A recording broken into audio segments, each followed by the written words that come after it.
जय श्री श्याम दोस्तों। आज का हमारा टॉपिक रहेगा इम्पॉर्टेंट कैंडलस्टिक पैटर्न्स। ये 6 मोस्ट इम्पॉर्टेंट कैंडलस्टिक पैटर्न्स है जो कि रिवर्सल पैटर्न्स है। इनके बनने से मार्केट रिवर्स करती है। सबसे पहला हमारा आता है bullish engulfing pattern. Bullish engulfing pattern में मार्केट नीचे की तरफ जारी होती है, डाउन ट्रेंड पे होती है। उसके बाद एक रेड कैंडल बनती है और रेड कैंडल के तुरंत बाद ही एक ग्रीन कैंडल बनती है जो कि पूरे के पूरे रेड कैंडल को एनगल्फ करती है।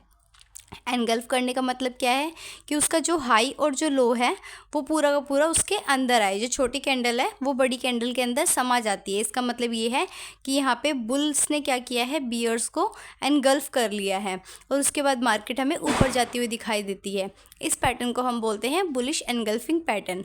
और मोस्ट इंपॉर्टेंट हमारी यहाँ पे होती है लोकेशन। लोकेशन क्या होना चाहिए, हमेशा जो बुलिश एनगल्फिंग पैटर्न है वो हमेशा बॉटम में बनती है, नीचे की तरफ बनती है। अगर ये पैटर्न ऊपर बन रहा है तो फिर उसका कोई भी लॉजिक नहीं है। बुलिश एनगल्फिंग पैटर्न हमेशा उसका लोकेशन हमें बॉटम पर मिलेगा। अगर वो नीचे बन रहा है तो ही हम उसे बुलिश एनगल्फिंग पैटर्न बोलेंगे। इसके बाद हमारा आता है bearish engulfing pattern. Bearish engulfing pattern आता है। इसके बाद इसमें क्या रहता है कि मार्केट अप ट्रेंड में रहती है और उसके बाद एक ग्रीन कलर की कैंडल बनती है और उसके तुरंत बाद ही एक रेड कैंडल बनती है। और ये जो रेड कैंडल होती है वो ग्रीन कैंडल को पूरी की पूरी तरह से एनगल्फ कर लेती है, यानी कि उसके जो हाई और लो हैं वो उसके अंदर रहते हैं और उसके बाद हमें मार्केट नीचे जाती हुई दिखाई देती है। इस पैटर्न को हम बोलते हैं बियरिश एनगल्फिंग पैटर्न। इसकी लोकेशन हमेशा कहाँ रहती है, टॉप पे। अगर ये भी बॉटम पे बन रहा है तो फिर ये इसका कोई भी मतलब नहीं है। इसकी लोकेशन हमें कहाँ मिलनी चाहिए, टॉप पे। तो इसलिए इसे क्या बोलते हैं, बियरिश एनगल्फिंग पैटर्न, क्योंकि यहाँ पे बियरिश कैंडल बुलिश कैंडल को एनगल्फ कर लेती है, पूरी की पूरी तरह से खा जाती है। क्योंकि देखिए ये पूरी की पूरी जो ग्रीन कैंडल है ये इस रेड कैंडल के अंदर आई हुई है। इसका हाई और लो दोनों के ही अंदर है ये। इस कैंडल ने ना तो इसका हाई तोड़ा है ना ही इसका लो तोड़ा है, इसलिए हम इसको क्या बोलते हैं, बियरिश एनगल्फिंग पैटर्न। उसके बाद हमारा आता है मॉर्निंग स्टार। मॉर्निंग स्टार से हमें पता होना चाहिए कि एक डोजी क्या होती है। डोजी होती है एक कन्फ्यूजिंग कैंडल। इसको हम कन्फ्यूजन वाली कैंडल भी बोलते हैं, कन्फ्यूजिंग कैंडल। ये किस तरीके से बनती है, जैसे मान लेते हैं यहाँ पे एक कैंडल स्टार्ट हुई, उसने अपना थोड़ा हाई बनाया यहाँ तक, फिर उसने यहाँ पे लो बनाया और वो यहीं की इसी के आसपास आके जहाँ पे वो खुली थी वहीं पे क्लोज हो जाती है। तो हम यहाँ पे इसे बुलिश कैंडल भी नहीं बोल सकते, बियरिश कैंडल भी नहीं बोल सकते।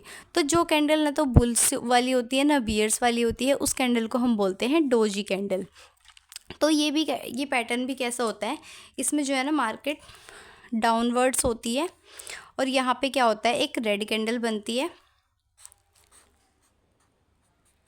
और उसके बीच में हमें मिल जाती है एक डोजी कुछ इस तरीके से, और फिर एक ग्रीन कैंडल आती है जो कि रेड कैंडल को पूरा का पूरा एनगल्फ कर लेती है और उसके बाद से हमें मार्केट ऊपर की तरफ जाती हुई दिखाई देती है।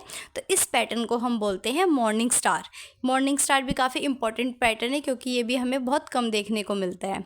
ठीक है, ये बहुत ज़्यादा इंपॉर्टेंट है और इसकी भी लोकेशन कहाँ रहेगी, बॉटम पे। इसकी लोकेशन रहेगी बॉटम पे। लोकेशन हमें जानना सबसे ज़्यादा इम्पॉर्टेंट है क्योंकि बिना लोकेशन के हम किसी भी पैटर्न को आइडेंटिफाई नहीं कर सकते हैं। इसके बाद हमारी आती है इवनिंग स्टार। इवनिंग स्टार में मार्केट ऊपर की तरफ जारी होती है, अप ट्रेंड पे होती है।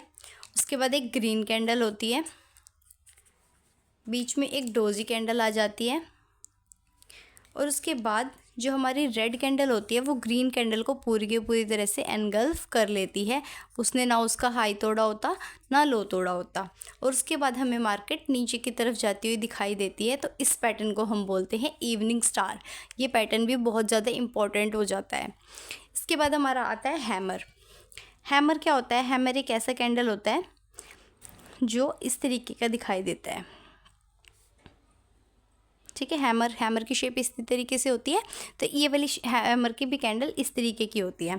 इसमें क्या होता है कि कैंडल ने यहाँ पे अपना हाई बनाया हुआ होता है, यहाँ पे अपना लो बनाया होता है और इसको हम लोअर प्राइस रिजेक्शन कैंडल के नाम से भी जानते हैं क्योंकि यहाँ से क्या होता है, ये कैंडल नीचे की तरफ तो जाने की कोशिश करती है, बियर्स मार्केट को नीचे ले जाने की कोशिश करते हैं, लेकिन बुल्स यहाँ पे क्या होते हैं, काफ़ी ज़्यादा स्ट्रॉन्ग होते हैं। बुल्स स्ट्रॉन्ग होते हैं, वो मार्केट को नीचे जाती जाती मार्केट को भी ऊपर खींच कर ले जाते हैं और प्राइस को कंट्रोल में करके रखते हैं। यहाँ पे जो है ना बुल्स स्ट्रॉन्ग होते हैं, इसलिए यहाँ पे लोअर प्राइस रिजेक्शन बन जाता है, मार्केट नीचे नहीं जा पाती, नीचे जाते जाते जाके भी ऊपर आ जाती है, तो इसलिए ये हैमर बन जाता है और इसको हम लोअर प्राइस रिजेक्शन के नाम से भी जानते हैं। इसी तरीके से इन्वर्टेड हैमर होता है। इन्वर्टेड हैमर इस तरीके का बनता है, ये जस्ट इसका अपोजिट होता है। इसको हम HPR भी बोलते हैं, हाइयर प्राइस रिजेक्शन। इसमें क्या होता है, यहाँ पे बुल्स मार्केट को ऊपर की तरफ ले जाने की कोशिश करते हैं, लेकिन जो बियर्स होते हैं यहाँ पे बियर्स स्ट्रॉन्ग हो जाते हैं और वो क्या करते हैं, मार्केट को ऊपर नहीं जाने देते, वो मार्केट को नीचे की तरफ लाते हैं। तो यहाँ से क्या हो जाता है, जो इसका ये जो हाइयर प्राइस है वो रिजेक्शन लेने लग जाता है, नीचे की तरफ आने लग जाता है और इस तरीके से इन्वर्टेड का रूप ले लेता है, इसलिए हम इसे क्या बोलते हैं, इन्वर्टेड हैमर। यही थे हमारे इम्पॉर्टेंट कैंडलस्टिक पैटर्न्स और हम इसके बाद हम कॉन्टिन्यूशन पैटर्न पढ़ेंगे नेक्स्ट वीडियो में। अगर आपको वीडियो यूज़फुल लगी हो तो वीडियो को लाइक कीजिए और चैनल को सब्सक्राइब करना ना भूलें। Thank you so much.